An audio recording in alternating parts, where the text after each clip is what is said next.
Hello, good afternoon. It's a beautiful Monday afternoon sa inyong lahat. Narito na naman tayo sa isa na namang makabuluhang session ng ating Itulay online tutorial for grade 9 science with, of course, with my ever reliable partner, Tutor Vandong.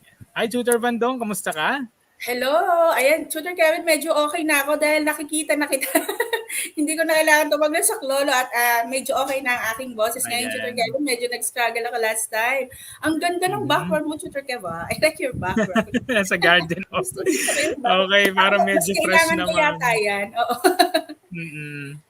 Ayan, good afternoon sa ating mga learners at especially sa ating mga teachers at saka sa ating mga parents na talaga namang nakatutok ngayong hapon ito. Okay, Tutor Vandong, napaka ganda ng pag-uusapan natin ngayon kasi dito na-realize ko sa magiging lesson natin na lahat pala ng bagay sa mundo, whether malaki o maliit, ay may value. Yes, Tutor Kevin.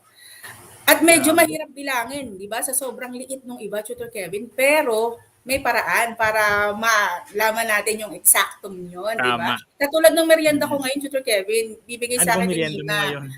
Ito inabot niya na lang sa akin. Tingnan mo, Wow, Tutor ano Kevin, yan? isang bote ng garbanzos. Tira niya ng Masarap yan. Saan ba nilalagay sa mahirap. halo-halo? No? Pwede Yes, yan. medyo mahirap bilangin yung mga garbanzo sa loob eh. Kaya Correct. nakabote siyang isang bata lang banggit natin dyan, Tutor Kevin. Ayan. Tama. At Ayan. syempre, again, tulad ng sinabi ni Tutor Vandong, lahat ng bagay may bilang yan. Kahit napakaliit na particle yan, meron pa rin kwenta yan. Di ba, Tutor Vandong? Yes, Tutor Kevin. Ayan. Sige. Now, learners, ihandaan ng inyong mga self-learning module dahil sabayan nyo kami sa ating lesson ngayong Science 9 Monday from 2:20 to 3 o'clock in the afternoon. Dahil pag-uusapan natin ngayon, quarter 2, week 7 is all about the mole concept. Pero Tutor Kevin, bago natin banggitin yung mole concept dahil gusto ko ring malaman kung kahit nauubo-ubo ba ako last time, may natutunan sila sa akin, no? Pero I'm sure meron naman siguro dahil diniscuss ko, Tutor Kevin, ang hydrocarbons that time. Alright. No? Last week, I discussed hydrocarbons. Ayun nga, binanggit ko yung saturated, yung alkanes natin na single bond.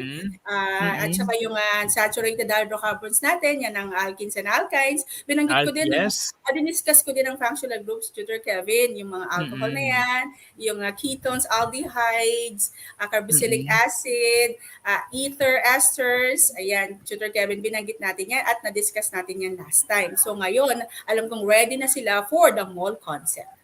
Ayan, sige. Since everyone is already okay, let's discuss this mole concept. Okay, gagamitin natin itong self-learning module mula sa ating central office.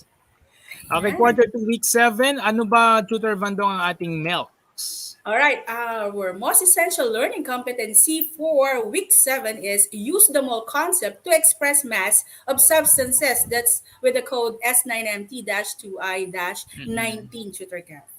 Okay.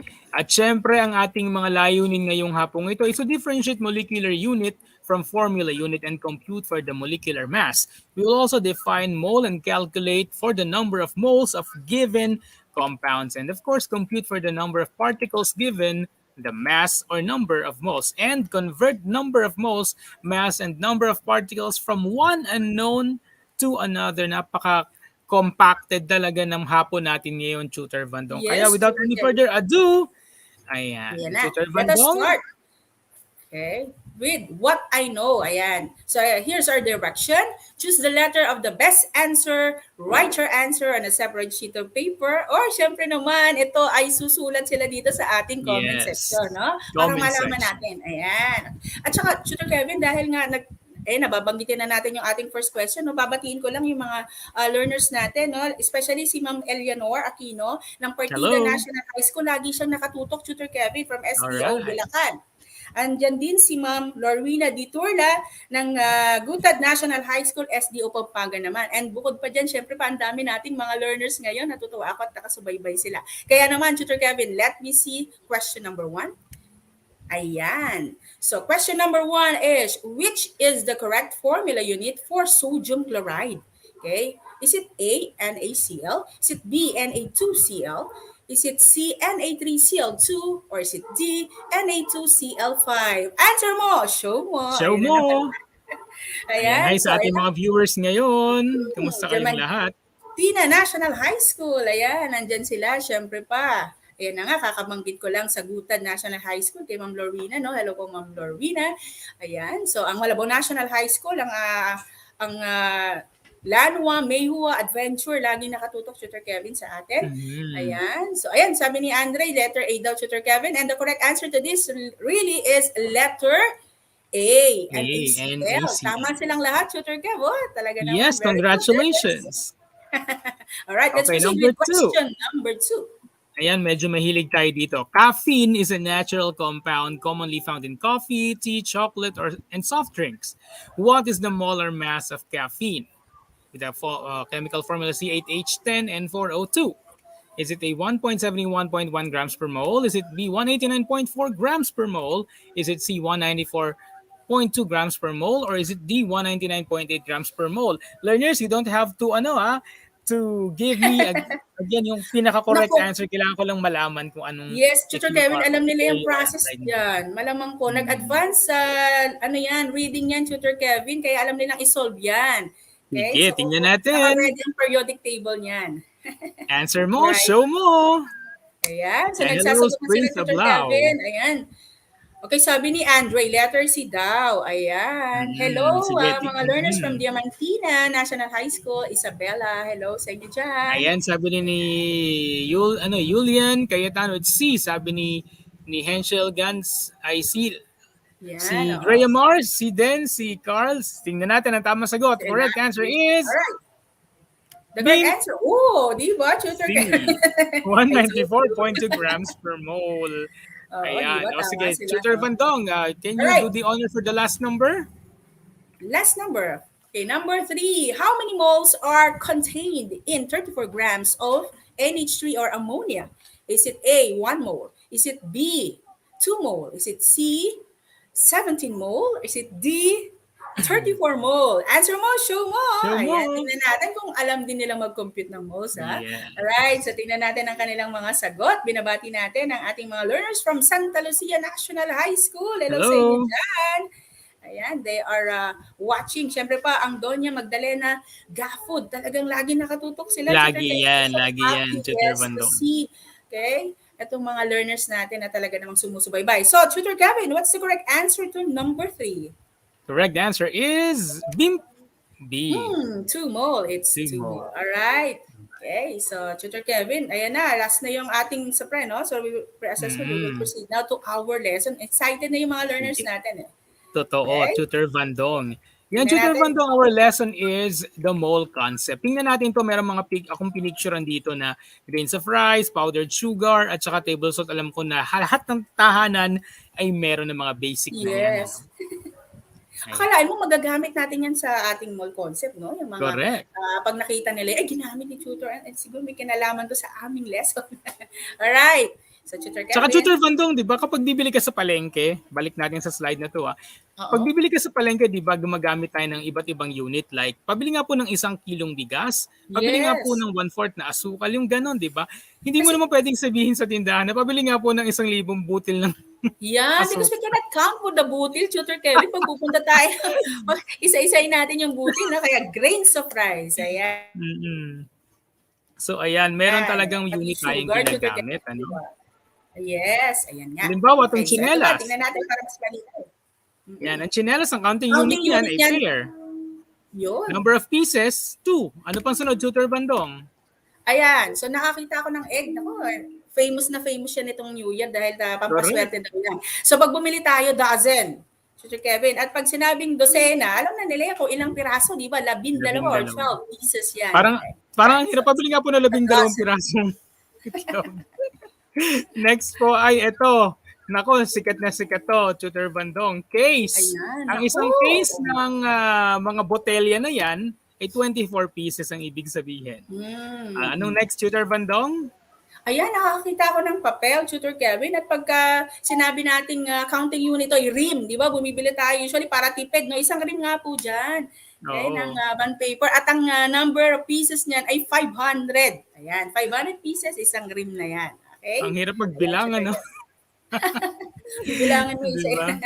Kaya At syempre, nakabihis yung siya ganyan. pinakamaliliit na particles ng lahat ng Ayan na. bagay ay may counting unit din. Ang tawag is mole. Number of pieces, Ayan. lagi natin itong binabasa as 6.02 times 10 to the 23rd particles. Okay, ang Ayan. lahat ng bagay na may maliliit na particles ay meron ding number of pieces. Okay, we call it Ayan. Oo. as mole. Now, Ayan. ladies So, and gentlemen, we will be having the molecular and formula mass. Pero differentiate muna natin itong dalawang to. Tutor Bandong? ayan. So we have formula mass and molecular mass, no? So pag formula mass is the sum average of the atomic weights of the atoms in its empirical formula. Empirical formula, Tutor Kevin, don't worry, no, dahil yung mga learners natin, they will learn how to compute for the empirical formula. Next meeting yan, i-discuss natin yan ulit. And Alright. also, yung molecular mass, Tutor Kevin, which is the average mass as calculated by adding the atomic weights of the atoms in the molecular formula na naman, Tutor Kevin. Yes. Matututunan din nila yan kung paano mag-solve ng molecular formula, okay, sa ating week 8. Ayan. So, ayan muna Pero yung difference. pareho sila. between the two. Yeah. Formula mass and molecular mass are two values that express the size of a molecule. Tandaan yan, Yes. ha? Ayun yung kanilang similarities. Alright. Yes. Tutor Kevin. Okay, ito pa. Pag sinabi natin formula mass, it uses AM, your atomic mass per unit, as its units. Pag molecular mass naman, it uses grams per mole. Ano naman sa formula mass, mass of molecules may not be exact. May not be exact, ha? Pag molecular mass, it always gives the exact mass of a mole of molecules. Alright. So that's the difference. So Yes. another, Tutor Kevin, okay, so we have, for formula mass, always give the exact mass of a mole. Okay? So molecular mass calculated through molecular. Okay? And then the other one, yung formula mass, sum of the masses of atoms present in the empirical formula. And then for molecular mass naman, is mass of a mole of a given molecule. Molecule. Okay? So ayan. Yan ang As time difference. as we go along, Tutor Kevin, malilinawan nila lahat Yes. itong mga binabanggit natin, no? And also, Tutor Kevin, Lastly, for formula mass, it is used for ionic compounds. For molecular mass naman, covalent. Okay? ayan. So, ayan, no? Talaga namang dugtong-dugtong no, yung ating mga Correct.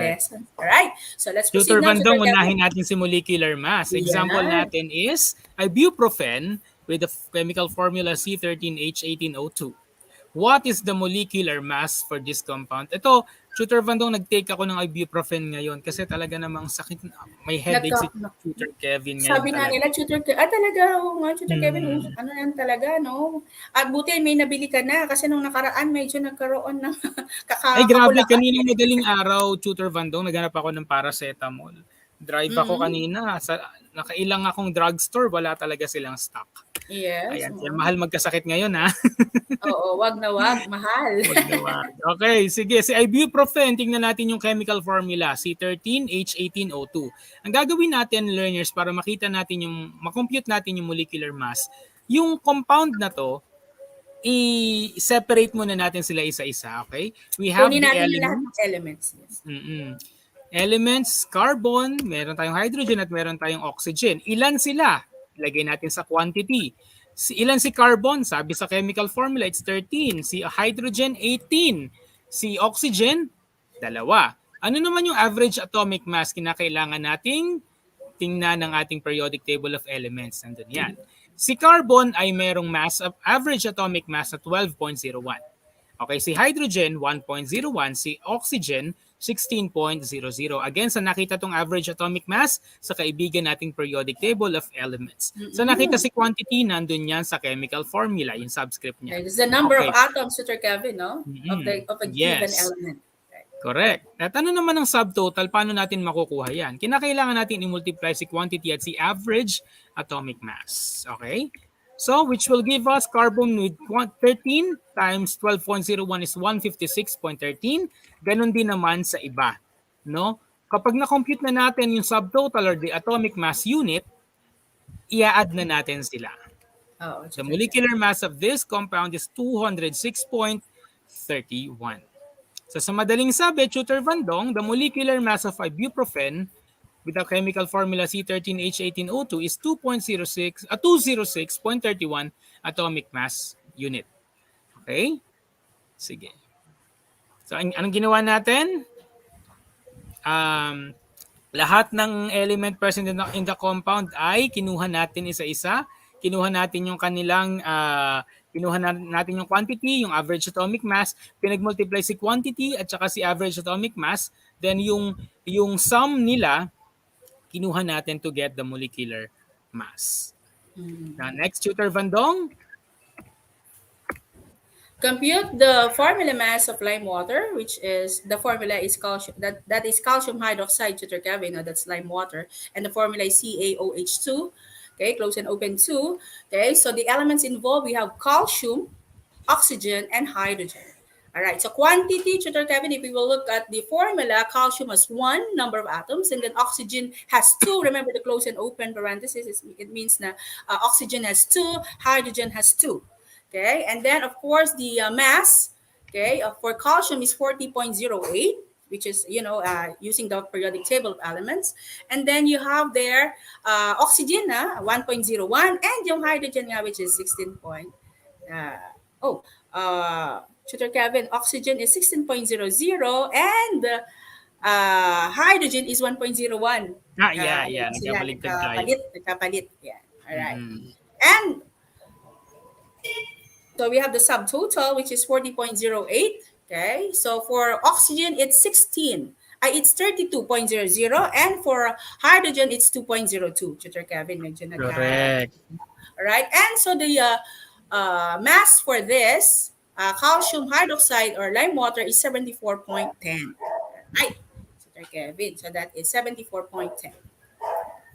Okay. So that is, so the formula mass of lime water is 74.10 atomic mass unit. All right. Tama. So halos similar lang talaga sila, no? Tutor Kevin. What is mole? Mole is, or MOL, is simply defined as the quantity of a substance which contains the same number of particles. Katulad niyan, meron tayong 1 mole of table salt is equal to 6.02 times 10 to the 23rd ion pair. So ibig sabihin kada butil pala niyan ay merong value na 6.02 times 10 to the 23rd particles. Katulad din sa sugar, tama ba, Tutor Vandong? Yes, Tutor Kevin. So 1 mole of sugar or C12H22O11 is equivalent to 6.02 times 10 to the 23rd power sugar. Okay? Which is C12H22O11. O11. Ganon din kay gold. At Alright. ganon din kay water. Kay water. Bawat isa Yeah. sa So, ayun yung katumbas niya, Tutor Kevin. It's 6 point, because it's Avogadro's constant. Later, you will discuss that, di ba? So, 6.02 times 10 to the 23rd, okay, atoms. Gold atoms. Alright. And then for water, that is for water also, is 6.02 times 10 to the 23rd molecules. Yeah, water, H2O. Alright?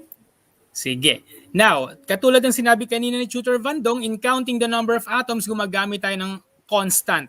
Ang tawag natin dito is Avogadro's number na equivalent to a mole. This chemical calculation used in chemistry known as stoichiometry. Okay? So, ayan. Sino ba yan, Tutor Vandong? Ano ba yung nasa slide na yan? Ayan, 1 mole is the amount of substance that contains as many particles as they are present in 12 grams of carbon atom. Ayun nga yung katumbas na Tutor Kevin, yung binabanggit natin na 6.02 times 10 to the 23rd. Okay, so the actual number of atoms in 12 grams of carbon 12 isotope is equal to, ayan, 6.02 times 10 to the 23rd particles. 23rd, yeah. Avogadro's number in honor of the Italian scientist Amedeo Avogadro. Ayan, si Amedeo Avogadro. Salamat tayo sa kanya, no? So what is a mole? 1 mole of carbon is equal to 12.00 grams. Katulad ng sinabi natin kanina, kada isang unit o kada isang particle ay merong katumbas na 6.02 times 10 to the 23rd power. Wag nating pahirapan ng sarili natin o tandaan natin, bawat isang unit ay katumbas ng yan, Avogadro's numero na yan, constant. Tutor Kelvin. Oo, yung constant number na yan ni Avogadro. Kaya napakahalaga niya. 6.02 times 10 to the 23rd power. Ayan. Know it by heart, ha? Okay. Yes, Tutor Calculating Kelvin. number of I mole love given the chemistry. mass or vice versa. Ito yung ating equation. Mole is equal to mass expressed in grams divided by formula or the molecular mass. You can Ayan. screenshot it if you want, okay? So, ayan na, magsusolve na sila, no? Ayan, batiin muna natin, Tutor Kevin, ang ating mga learners, no? They are, ayan, Sige. nakatutok sa atin talaga naman na mula pa kanina from Santa Lucia National High School. Hello sa inyo dyan. Ayan, syempre pa ang aking school na Malabon National High School na talagang namang nakatutok ang aking mga estudyante. Ayan, Tutor Kevin, let's start to compute. Ayan na nga, calculate the number of moles of oxygen, O2, in 24.0 grams of oxygen. Okay, so tandaan natin, Tutor Kevin, diba, 1 mole of oxygen is equivalent to 32.0 grams. Ayan, so ayan na yung gagamitin natin. So in solving the mole, Tutor Kevin, okay, so we have mole which is equivalent to, ayan na nga, 24.0 grams of oxygen. Okay, Tutor Kevin, and then 1 mole kasi of oxygen is equivalent to 32.0 grams. So let us, Tutor Kevin, cancel the same unit, which is grams. So we can arrive now, or we will arrive with the unit, which is mole. Okay, so yung mole ngayon, okay, is equivalent to 0.75 mole oxygen. Ayan, Tutor Kevin, no? Cancel lang. Okay? Tama. Thank you so much, Tutor Vandong. Hello din sa aking EPS in Science, Ma'am Maria Felo Relay Amon sa Calamba City, Tesoro Oliver National High School sa aking school head, Ma'am Let Karaan Maikes. Hello sa inyo dyan. Sige. Mole-mass relationship naman tayo. By recognizing the relationship between the molecular mass, moles, tsaka ng particles, scientists can use dimensional analysis to easily convert mass, number of moles of atoms, or vice versa. So magko-convert tayo dito. Halimbawa, case number 1, number of moles is given. Ang mass naman is unknown. So meron tayong general pattern dyan. Mass is equal to given number of moles times the molar mass. Again, mass is equal to number of particles of moles times the molar mass. So ayan. So if the moles is given, number of moles is given, and the mass is unknown, what are we going to do? So we will be arranging this equation into our working equation. Therefore, mass is equal to given number of moles times grams divided by mole. So, ayan. Yan na pala yun. So, problem. I-apply na natin dito yung ating case number 1. What is the mass in grams of 2 moles of magnesium? No, step 1. Identify the given. Given, meron tayong 2 moles of magnesium. 1 mole of magnesium, tandaan, is 24 grams of magnesium. Unknown natin is the mass in grams of magnesium, okay? Tandaan natin, 1 mole of magnesium is 24 grams. Step number 2, identify the case on the table above and use the formula. So case number 1, mass is equal to given number of moles times grams divided by mole. Ito yung ating gagamiting equation. Substitute lang natin yung ating equation for us to arrive in our working equation. Mass is equal to 2 moles of magnesium times 24 grams of magnesium divided by 1 mole of magnesium. What's the answer here? 2 moles of magnesium, pero magka-cancel muna tayo dito. Cancel natin si moles of magnesium. Kasi we are looking on the mass. No? So 2 moles, 2 times 24 divided by 1 is 48 grams of magnesium. Alright? Yeah. Okay, Tutor Bandong, paano naman yung case number 2? Learners natin medyo quiet kasi, no? Talaga kasi nagko-compute yata sila, Tutor Kevin. Kaya nga babatiin ko muna ang ating mga kasama. Ayan, si Ma'am Sharian Lee from Malabon National High School na talagang laging nakatutok, Tutor Kevin, no, sa atin. Ayan, hello sa inyo, SDO Malabon. Ayan. At syempre pa, ang Kabulay High School. Ayan, nakatutok din sila. Tutor Bandong, merienda namin kahapon is Pansit Malabon. Ay, talaga, Tutor. Saan yung binili yun? Ayun, meron naman siguro doon available sa area niyo. Malabon. All right, let's proceed, Tutor Kevin, with case number 2. Mass is given, number of moles is unknown. Ayan, so Tutor Kevin, what is our general pattern? Number of moles equals given mass times molar mass. All right, so number of moles equals given mass times, ayan na nga, no? Moles over molar mass. All right, so Tutor Kevin, let's have an example for this. Okay, so what is the number of moles of 36 grams of water? All right, so let us compute for that. So the first process is to identify the given. Ayan, Tutor Kevin, ang given natin ay 36 grams of water. Okay, so ano ang unknown? Ang unknown, ang pinapahanap sa atin, number of moles. Alright? And molar mass of water. Okay, so solve natin, Tutor Kevin. Let us determine the molar mass of a compound. So ano-ano ba yung mga element present? Obviously, we have hydrogen and we have oxygen, Tutor Kevin. So we have, obviously, we have 2 grams, okay? And we have 16 grams for oxygen. All right? Okay, so dahil yung H ay multiply natin sa 2 because it has number H2O. Number of atoms is 2 for hydrogen. So it's multiplied by 2 and oxygen is 1. So 2, ayun na nga, Tutor Kevin, and 16. So molar mass is 18 grams per mole. That's the molar mass. Okay, next, Tutor Kevin, next step is substitute the values in the equation. Okay, in this, we will use the formula in case number 2, no? So we have the number of moles, which is 36 grams of water. Okay, multiplied by 1 mole of water is equivalent to 18 grams of water, Tutor Kevin. So let us try to, okay, cancel the same unit. Ayan na nga, no? So para matira yung hinahanap natin na mole, okay, so the correct answer to this is 2 mole of water, Tutor Kevin. If we will, 36, no, divide 18, Tutor Kevin, that is 2 mole of water. That's the remaining unit is mole. Okay? Dahil kina-cancel natin, mahalaga yung cancel para alam ng mga bata no, kung ano yung natitirang unit at alam nila dahil nga, di ba, nakalagay naman dyan, ano yung unknown. Ayan. Correct. Hello! Ayan, mga from Tala. Ayan, gising ng mga from Tala National High School, Tutor Kevin. Si Ma'am Letty naman ang namamahala dyan. Hi, ma'am! Hello, thank you so much for watching, Ma'am Letty. Alright, Tutor Kevin, let's proceed now.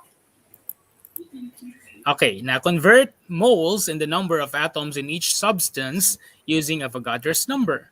Number of particles is equal to n times n where yung small or lowercase n is the number of moles. Uppercase n is, of course, the Avogadro's constant, 6.02 times 10 to the 23rd power. No? Sample problem natin, carbon dioxide, the one that we expel, is the byproduct of the respiration of humans and animals. Ginagamit to ng, of course, ng mga plants to perform photosynthesis. Now, if a human, kunyari ikaw, nag-release ka ng 3 moles of carbon dioxide in 1 second, how many molecules of carbon dioxide are there? Ulit, ikaw ay nag-release ng 3 moles ng carbon dioxide kada segundo. How many moles of carbon dioxide are there? Ilan ang mole? Tingnan natin, computation process, step 1. Ano yung given at saka ano yung unknown. Given natin is 3 moles of carbon dioxide. Ano yung hinahanap natin? Sabi sa problema, number of particles or the molecules ang hinahanap natin. Now, substitute the given in the equation. Ang equation natin is number of particles equals 3 moles times 6.02 times 10 to the 23rd particles power of carbon dioxide molecules. So, ano nang gagawin natin dyan? 18.06 times 10 to the 23rd power carbon dioxide molecules equals 1.806 times 10 to the 24th carbon dioxide molecules. Okay? All right. Dr. Vandong, what's more? Compute the molecular mass of the given compounds, copper 2 sulfate. Okay, so the formula is CuSO4. All right. So copper 2 sulfate. Okay, so what elements are involved? So we have copper, we have sulfur, and we have oxygen, Tutor Kevin. And the quantity based on the formula, okay, 1 copper, number of atoms, we have 1 for sulfur, and we have 4 for oxygen. All right, and of course, using the periodic table for copper, we have, Tutor Kevin, 63.55. Okay, and for sulfur, we have 32.06, and obviously for oxygen we have 16.00. Right, so multiply that copper, so the subtotal for copper still is 63.55, 32.06, okay, for sulfur, and 64.00 for oxygen. And so the molecular mass, Tutor Kevin, for copper sulfate is 159.61 grams per mole. Ayan, so that is the molecular mass for copper 2 sulfate. All right. Good afternoon from Tala High School. Sir Hello Patrick po. Palinawan. Hello. Ayan. Tutor Kevin, this time, convert the unit into moles. What is this? Tutor Kevin, Alright. go ahead. And then natin, 6.02 times 10 to the 23rd particles equals 1 mole. Ngayon, what is the number of particles in 0.500 mole of aluminum? Ulit, what is the number of particles sa 0.500 mole ng aluminum? Given natin, 0.500 mole of aluminum. Equation natin, N times the uppercase N or the Avogadro's constant. Substitute natin, yung given natin is 0.500 times the Avogadro's number, 6.02 times 10 to the 23rd power, we will arrive at 3.01 times 10 to the 23rd molecules. So ganun lang pala talaga kasimple itong pagko-convert into moles. No? Yes, Tutor Kevin. N, Madali lang talaga yan. times capital N. Alright. Alright. So, Tutor Vandong, ito yung mga pinag-usapan natin ngayon. Ano yung Ano ba yung una? mga yan? Oo nga. So nakalagay dyan, Tutor Kevin, babasahin ko na ba yung sinasabi natin dyan? Sinasabi ng illustration ko dyan. 1 mole of a substance contains a fixed number of particles. Ayan. Tapos, ay, ang dami niyang nasa isip, Tutor Kevin. Ano ba yung nasa isip niya, Tutor Kev? Ako nasa isip ko ngayon, Tutor Vandong, ay magmerienda. Nagluluto ang nanay ko ng spaghetti sa taas. Tutor Kevin, andyan ang DepEd tayo Region 7. Ayan na ano ko lang, nakita ko lang. Ayan DepEd tayo Region 7. Wow, ayun nga. Hello po sa inyo. DepEd Tabayan. Ayan, PH, hello po sa ayan. inyo. Siyempre, Ayan. I hope you are having a great time with us po. Okay, Tutor Kevin. So ano pa yung nasa isip niya? Marami yung nasa isip. Tapos na nasa isip niya, kada isang mole of different substance, it contains the same number of particles. But they have different masses. Iba-ibang substance kasi, Tutor Vandong, iba-ibang masses, iba-ibang elements, iba-ibang mass, iba-ibang compound, Yes. iba-ibang mass din. Pero, tandaan natin, 1 mole of different substance contains the same number of particles. At iba-iba pa yan ng mass. Correct, Tutor Kevin. Alright, meron pa siyang isang nasa isip, Sir Kevin. I want you to reveal that. Ayan, 1 mole of different substances has different masses and different number of particles. Ayan. So, ayan naman yung isa pa. So talaga pala, Tutor Vandong, ay kahit gaano kalaki o kaliit ang isang bagay o kahit gaano kadami yan o kakaunti, basta bawat isang butil sa kanila, bawat isang particle ay pare-pareho sila ng constant. Avogadro's number. Si constant talaga, no? Kaya ang constant, hindi dapat makalimutan yan, Tutor Kevin. Yung, Tama. napakalaking bagay talaga niyan, yung 6.02 times 10 to the 23rd power particles na yan, Tutor Kevin, ni Avogadro. Alright, Tutor Kevin, I think we're ready for our assessment. Ready na ba tayo? I think our Yes. student, kasi kanina pa nagko-compute ang ating mga estudyante, talaga namang alam kong may calculator yan, meron yung periodic table because they cannot do that eh. Mahirap Tutor Kevin, yung lesson natin ngayon talagang kailangan nilang mag-compute. Kaya Yes, nga naman compute. gusto ng mga bata ang nagko-compute, Tutor Kevin, no? Kahit naman nung may face-to-face pa, napansin mo. Yes, ba? naalala ko yon, Tutor Gusto nila Vandong. yan. Nag-group Gusto activity, no? Ayan. Tapos may time limit yung mga students, na Yes. group activity sila. They are Grabe. working under time pressure, di ba? Under Mas time pressure. exciting kasi yung lesson kapag kagana, yung discussion kapag may time pressure, yung mga bata, di ba? Alright, Tutor Kevin, I think let's proceed with the first question. Which statement is true about the different substance having the same number of moles? Is it A, they have equal masses? Is it B, they have equal number of particles? Is it C, they have equal volumes per unit mass? Or is it D, they have the same amounts of energy? Answer mo, show mo! Ayan, tingnan natin. Hati muna tayo, Kevin, Tutor at Bandong, magsasagot. Sir John Jeff Lacuesta, Ma'am Vilma Sasa, Ma'am Ayan, Ayn oo. Dorico, Hello sa Sir inyo. Will Hello Janric. po. Hello sa iyo, Will Janric. Hello. Ayan, from Dami Malabo nating National audience High School. ngayon. Ayan, nagsasagot na Hannah sila, May. Graham Ward, Tutor Kevin. Si Ma'am Eleanor is answering, Tutor Kevin, teacher yan sa science from STO. Hi, Bulacan. ma'am. Hello po, ma'am. Ayan.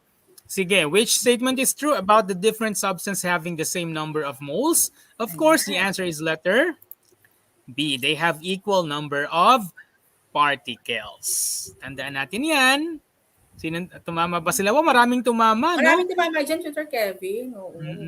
Ayan, no? halos lahat sila tama. Right, Congratulations. Tutor Kevin, bago tayo mag number 2, batiin ko lang yung aming retired teacher na, no? Si Ma'am Yandok, birthday niya ngayon. Nagpapabati siya dahil nakatutok. Hello po, ma'am. Happy retirement. Ayan. Nakapahinga na pero nanonood pa sa atin. Oh, di ba, Tutor Kevin? Learning never stops talaga. Okay, number 2, Tutor Bandong. Go ahead. Number 2, Tutor Kevin. The molecular mass of water is 18 grams per mole. How many moles of water is found in 6 grams of water?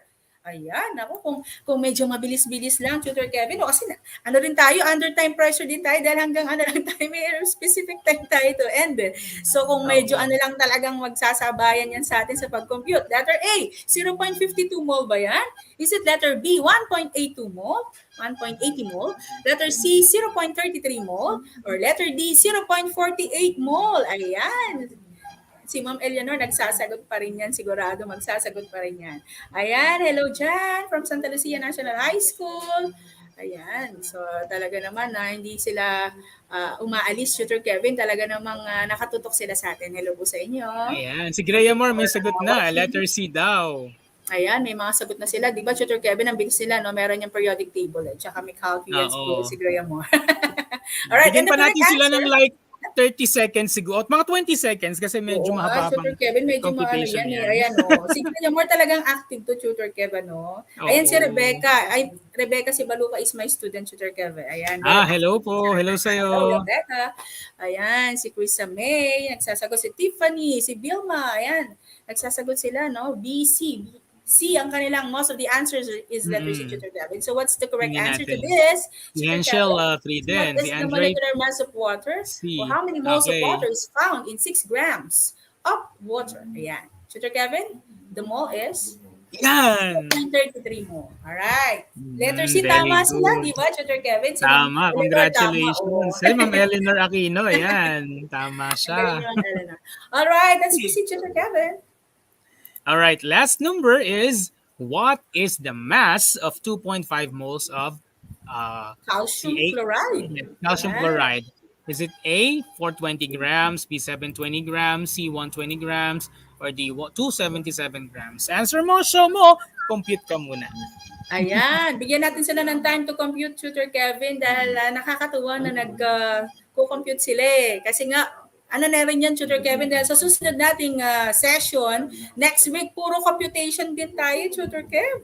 Kaya ipinaparedy ko na ngayon pa lang, yung periodic table nila at saka calculus, para mabilis. Dahil percent composition, molecular formula naman natin, ka lang di-discuss natin. Next week yan, Tutor Kevin, no? Week 8 na tayo, biro mo, papasok na tayo ng third quarter, Tutor Kevin. Yes, third quarter na tayo, di ba? Sana wag tayong iwan ng ating Tutor Bandong, may dumaang dito, may dumaang merienda. Naisip ko tuloy. Yung merienda kasi ng bicho, tinapay siya na may asukal. Naisip ko tuloy, bawat isang particle ng asukal nun is 6.02 times. Kaya nga, Tutor Kevin, talagang maiisip mo lagi si abogado. No? Alright, ayan, tingnan natin. Medyo natatagal kasi, Tutor Kevin, nagsusolve sila eh. Hindi yan sana all naiisip, ano? Nagko-compute ang ating mga learners. So, ayan, batiin ko lang ang aking SDO Malabon. Ayan. So, hello po. SDO Calamba City din. Thank you so much for your support. Ayan, Tutor Kevin, tingnan natin, no? Hintayin natin sila Grayamar. Si Grayamar, ang tagal, hindi, siguro nagko-compute pa talaga si Grayamar. Correct. Napaka-active talaga ni Grayamar, ano? Computation. Ito yung tsaka si Ma'am Eleanor, ang talaga. Tsaka si Ma'am, meron pa, Tutor Kevin, si Ma'am Lorena Tuerla nga, no, ng Gutad National High Schools from SDO Pampanga. Siya, lagi rin siya nakatutok at yung mga estudyante niya, Tutor Kevin. Ayan, may sagot na si Grayamar. Letter D, si Rebecca, letter D din. Si Adrian, letter D. Ayan. Tingnan natin, Tutor Kevin, marami pang magsasagot yan. Wait lang, tayo, mga 5. May oras pa tayo. Iba sila Henschel Si letter, sila Henschel, Spencer. si Den. Okay, si siya. Taga saan ba si Henschel? Para Si mabati Henschel naman laging natin. sumasagot. Estudyante ko rin yan, Tutor Kevin. Si Henschel. Oh, active Very naman ang mga active. estudyante mo, Okay? ma'am. Si Andre, letter D. Most of them, letter D, Tutor Kevin. Tiffany is letter D also. Ayan, oops. Yeah. Sandali. Ayan, si sino ito may nagpapabati? Si Princess from Diamantina. Kabanutuan is ito, Tutor Kevin. Oh, Isabella. wow. Ayan, biglang ayan. Sumulpot. Si From Magdalena, Visitasyon Gapud Guyod High Turuk. School. Good Ayan. afternoon. Tutor Kevin, hello sa inyo dyan. Ayan. Alright, Tutor Kevin. So, sa tingin mo ba tama ang kanilang computation here? Yeah, Because puro their D, oh. answer, most of them answered letter D, Tutor Kevin. Ano kayo? Oh, di. Oh, this is letter D, ha? This is not letter C, ah. Oo, That's letter D D. yan. Oo, Ayan, si letter Tutor Kevin D. na ano lang sa letter D. Kaya pala si Ayan, that's Henschel, letter letter D, C din ha? nilagay, Tutor Kevin, Oo pero nga, letter D yun no? eh. Sorry naman. Oo, tama That's talaga letter silang D. lahat. Ayan. Alright, Tutor Kevin. Sa alam ko, meron pa tayong, yan, letter D yan ha. Tama lahat sila. Okay. So, ayan, Tutor Kevin, batiin ko lang si Visitasyon Guyod Furok. Ayan, from Yes po. Magdalena, Gapud. Ayan. Okay. So, hello sa inyo. Siyempre, ang tala, Tutor Kevin, no? Ayan. Andyan, hanggang ano yun, walang pisay. Gusto ko yun, Tutor Kevin, no? Talaga nakakatuwa, di ba? From pre-assessment, okay? Down to our quiz, nandito sila at Nandyan nakatutok sila. at nagsasagot. Thank you so much, learners, teachers, and parents. Alright, Tutor Kevin, ang ganda ng words to ponder mo. Ano ba ito? Big things often has small beginnings. Lahat ng bagay nagsimula sa maliit. At lahat ng bagay ay may value. Okay? Alright, so talaga naman, Mabilis di ba? maging Ang mga ganda niyan, the bagay-bagay. big things often has small beginnings. Hindi naman kasi lahat ng mga bagay, Tutor Kevin, ay nakuha mo na kaagad ng ganun kaano, di ba? Yes. Kumbaga parang if we will compare that to success, no? Lahat ng nakikita natin na mga magagandang bagay sa paligid, o yung mga, kumbaga, yung mga na-achieve natin ng mga bagay, Tutor Kevin, nag-umpisa tayo sa maliit di ba? Yes. Umpisa tayo dun sa bagay na ganito muna tayo noon, pero tinan mo ngayon, ang ganda na. Parang siguro, Tutor Kevin, yung bahay mo ang ganda-ganda, no? Nagsimula ba yan na malaki na kaagad? Ang maliit muna. Tapos unti-unti mo siyang binuo at pinalaki. Di ba? So, makikita mo na lang na wow, I started it yeah. small. Mas No? masarap daw pag maliit muna, tapos biglang lumaki, Tutor Kevin. Oh, kasi mas masakit daw kapag yung malaki agad tapos biglang lumiit. Ay, iba yun. Diba? Parang gumuhong pangarap. So ito, building talaga to eh. Alright, so that's it for our Grade 9 Science Monday tutorial, 2:20 to 3 p.m.